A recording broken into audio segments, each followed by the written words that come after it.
Today I'll be creating a card using the Majestic Bouquet stamp, and I'll be coloring the flowers in two-tone colors.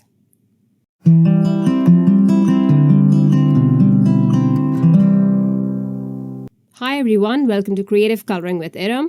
I will be watercoloring today to create two-tone florals, and to add a bit of oomph to the card, I will be heat embossing the images in rose gold.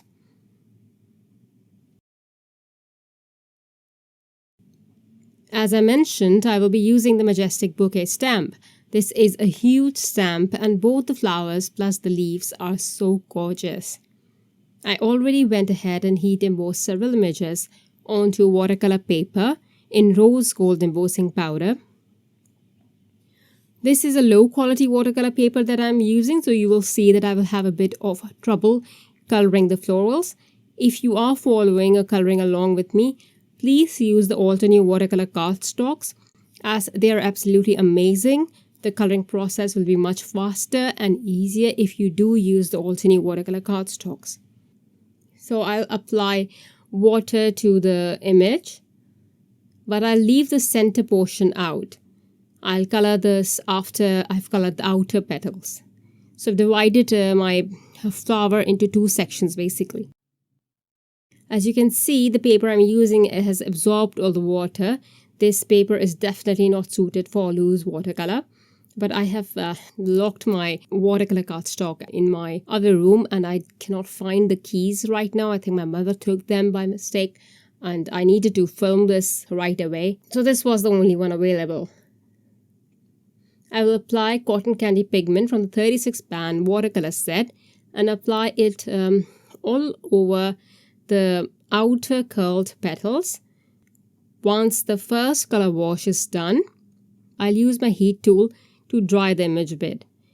You will probably not have to do this if you are using the Altenew watercolor cardstock, because I usually do not dry so much between layers when I'm doing loose watercolor and also using the Altenew watercolor cardstock. Then I'll use concentrated pigment of cotton candy near the flower center or the connecting points just to add a bit of depth. This will also enhance the individual petals as I will keep adding layers of watercolor pigment here, keeping the tips of the flower petals a bit lighter. To make this more dark, I'll add coral berry and diffuse it out a bit. Next, I'll add crimson. This is going to be really minimal, just a dot to add depth. And once I'm done, I'll add a bit of concentrated pigment by mixing the colors that I have used and add it in a way to distinguish between petals. And then I'll move to the center portion. Okay, after I've added the concentrated pigment, I'm going to leave it as is and not going to dry the petals. Why am I doing this? It's because I wanted the pigment to diffuse on its own without me adding stippling or anything right now, because I will come back to this again later after I'm done with the center portion. Now I'll start by applying water. Then I'll add a very bright yellow pigment. Then I'll add a bit of light green pigment to this. Now if you want, you can dry this before adding the pink pigment, but I don't want to, as I want the pigment to look blended. The pink and green when mixed will become brown, so I'm very careful not to mix them on my own, but instead let them diffuse a bit on their own. Let the water do all the work. So in this way, it's not going to mix everywhere, but just in some places.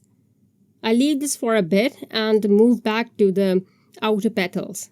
Because this is cotton candy and the other one is a lighter green, this is not going to make a very prominent brown. It's going to make a softer color, more towards a dusky pinky brown shade, espresso color. It's not going to look that bad. I leave this for a bit and move back to the outer petals, where I'll add more pigmented color to add more depth. I'll keep doing this till I'm satisfied. I'll also add a touch of grapevine for more depth. Now this is completely up to you how many dark shades you want to add for depth or how many colors you want to add, like for instance, I have added just 2 tones or 3 tones maximum. The green and yellow falls in the same category right now because I'm using such close shades of green and yellow. But if you want, you can add another color to this, like orange, a lighter orange, not a very bright one that is close to the yellow, or just use a warmer yellow to give a 3-tone look to the flower. Okay, so for the second flower, I will apply water, then the same yellow pigment to the area that's closer to the flower center. And at the tips, I'll apply cotton candy. I'll also try to diffuse this a bit. This is just the first layer of color. I'll repeat the same with all the other petals.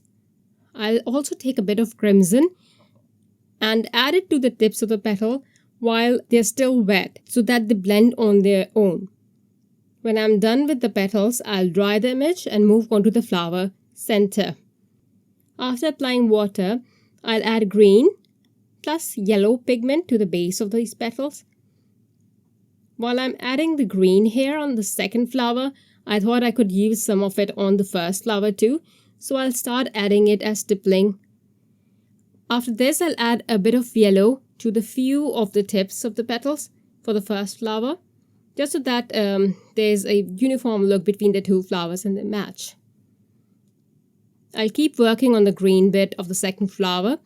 I'll also add darker green shades like forest glades and a little bit of evergreen. Then I'll add pink, being very careful. I'll start this from the tip and move towards the green. I've not waited for the green bit to dry, so even if it mixes at some points on some petals, I don't have a problem with that really, but I'll try to be a little careful. Then I'll move back to the open petals and add darker pink pigment. For the leaf, I'll start by adding a light green color to the center and diffuse it out as I move towards the edge of the leaf. Then I will add forest glades on the midrib and diffuse it out. I'll repeat this step till I'm happy with the depth I've achieved. Now for this, you can dry between the layers. The more you dry between the layers, the more layers you can build. Even if you keep adding darker pigment to the wet area, it's going to diffuse. So if you want a more prominent look, you should definitely dry between layers. I'll also add the darkest green I have, which is evergreen, for additional depth. Once the images are dry, I'll use the coordinating dies to die cut them and then arrange them on my grid mat. I'll remove the flowers, then add green splatters onto my leaves while they're still on the mat, as I don't want to lose the arrangement. Once the splatters are dry, I will use a washi tape to secure them. You can also use your press and seal too. On spicy yogurt cardstock, I'll apply water with a flat brush.